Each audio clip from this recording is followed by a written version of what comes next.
스가랴 14장 16절부터 21절까지 한 절씩 교독하겠습니다. 예루살렘을 치러 왔던 이방 나라들 중에 남은 자가 해마다 올라와서 그 왕 만군의 여호와께 경배하며 초막절을 지킬 것이라.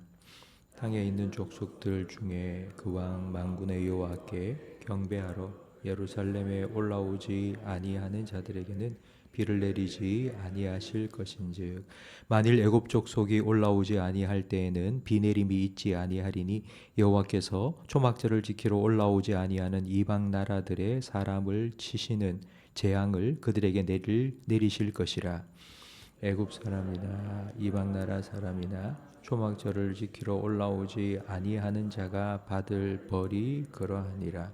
그날에는 말방울에까지 여호와께 성결이라 기록될 것이라. 여호와의 전에 있는 모든 솥이 제단 앞 주발과 다름이 없을 것이니, 예루살렘과 유다의 모든 솥이 만군의 여호와의 성물이 될 것인즉, 제사 드리는 자가 와서 이 솥을 가져다가 그것으로 고기를 삶으리라.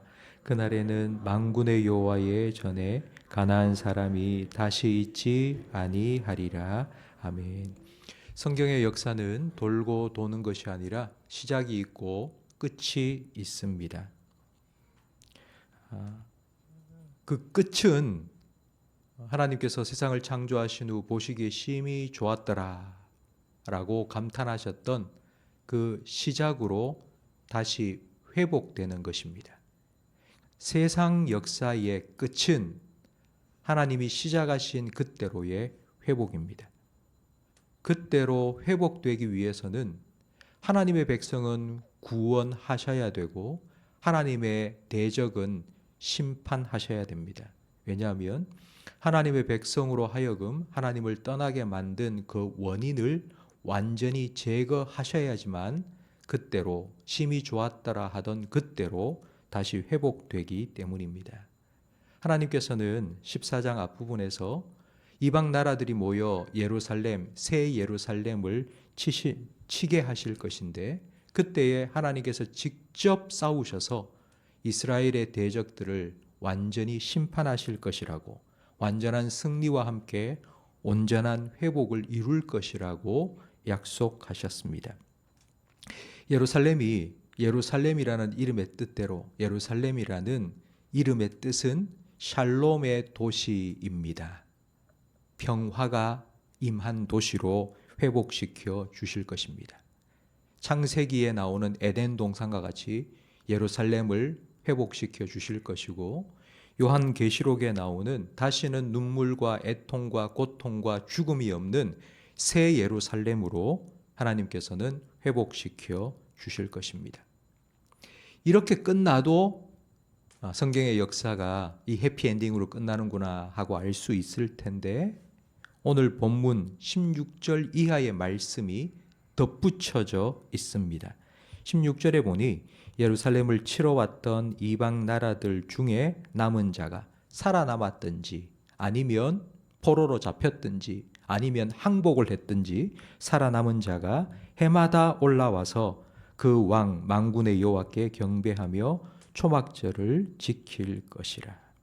해마다 이방 사람들이 예루살렘에 와서 하나님의 백성과 함께 초막절을 지키게 될 건데, 그때의 예루살렘 성 안이 전부 다 예배당처럼 변해서 하나님께 제사를 드리고 예배할 것이라고 말씀하셨습니다. 초막절은 40년 광야 생활을 마치고 가나안에 입성했을 때에 지켰던 절기입니다. 가나안은 젖과 꿀이 흐르는 땅입니다. 그곳에 들어가서 부족한 것이 없이 풍족하게 살면서 초막절을 어떻게 지켰냐 하면, 집에서 나와서 광야 40년 동안 지냈던 초막을 일부러 짓고 일주일 동안 그 초막 속에서 불편하게 지내면서 이 절기를 지켰는데, 왜 그런 절기를 지켰냐 하면, 그 40년 광야 생활 동안 초막에 살면서 먹을 것, 마실 것 하나님께서 다 공급해 주셨습니다. 하늘에서는 만나를 내려주시고 반석을 터뜨려 샘물이 솟아나게 하신 그 하나님의 은혜를 기억하며 풍족한 삶을 잠깐 밀어놓고 하나님께 감사하는 절기가 바로 초막절입니다.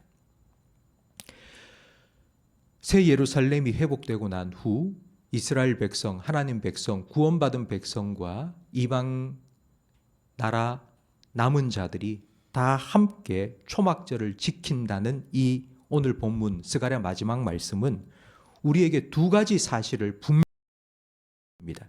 첫 번째는 구원받은 우리 성도들이 천국에 가면, 새 예루살렘 성에 들어가면 무엇을 하고 살 건지, 영원히 살게 될 텐데 도대체 영원히 무엇을 하게 될 것인지를 보여줍니다. 천국 가면 뭐 잘 먹고 잘 살게 될 거다라고 생각하시는데요. 천국에 가서 뭐 잘 먹고 잘 사는 거 영원히 여러분 힘들지 않겠습니까? 지루하지 않겠습니까? 죄와 사망의 권세로부터 우리를 건져 주셔서 완전한 구원을 허락하신 하나님의 은혜를 기억하며 감사하며 영원토록 하나님을 초막절을 지키는 것처럼 하나님을 예배하며 살게 될 것이라고 오늘 본문은 우리에게 말씀해 줍니다. 성도 여러분, 어떠세요? 하나님을 영원히 예배하며 산다. 천국에 가서. 여러분, 좋을 것 같습니까? 지금 예배를 드리는 것이 힘든 분들은 천국에 가서 이런 예배를 영원히 드려야 된다라고 생각하면 아마 이런 생각이 드실 겁니다. 네, 그런 걱정을 안 하셔도 되는 게 요한복음 7장에 초막절에 예수님께서 예루살렘에 올라가셨습니다. 그 초막절 절기를 형식적으로 지키고 있던 유대인들을 향하여 예수님께서 하신 말씀이 요한복음 7장 39절 말씀에 나와 있습니다.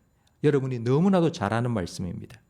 누구든지 목마르거든 내게로 와서 마셔라.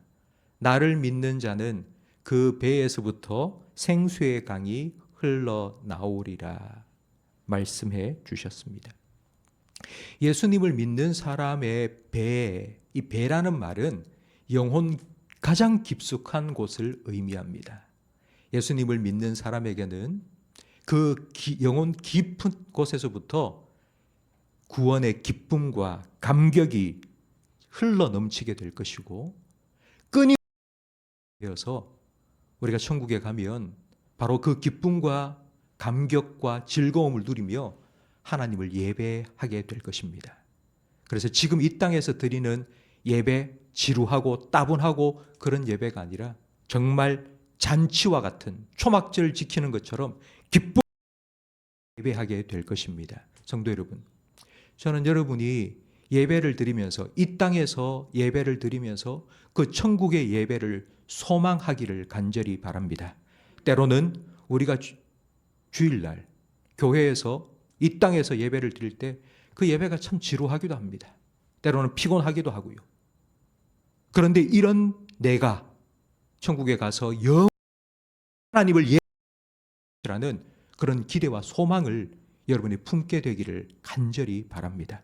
이 땅에서 예배는 바로 그 예배를 준비하는 시간이고 그리고 그 예배를 더욱 갈망하게 되는 시간입니다. 오늘 우리가 함께 불렀던 찬송가 288장 가사처럼 세상과 나는 간 곳 없고 구속한 주만 바라보며 이것이 나의 간증이요 이것이 나의 찬송일세.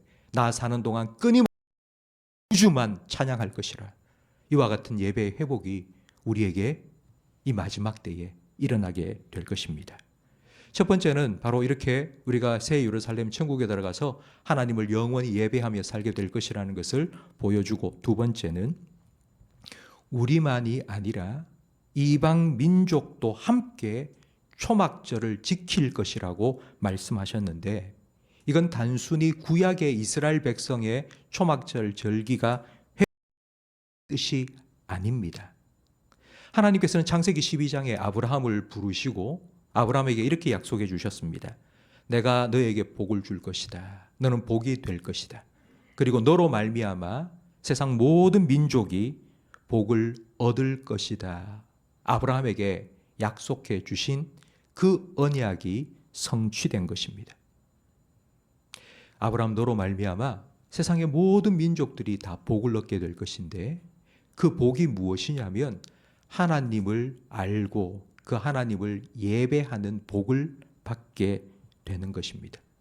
요한계시록에는 바로 이 하나님의 약속이 구체적으로 어떻게 실현되는지를 우리에게 잘 보여줍니다.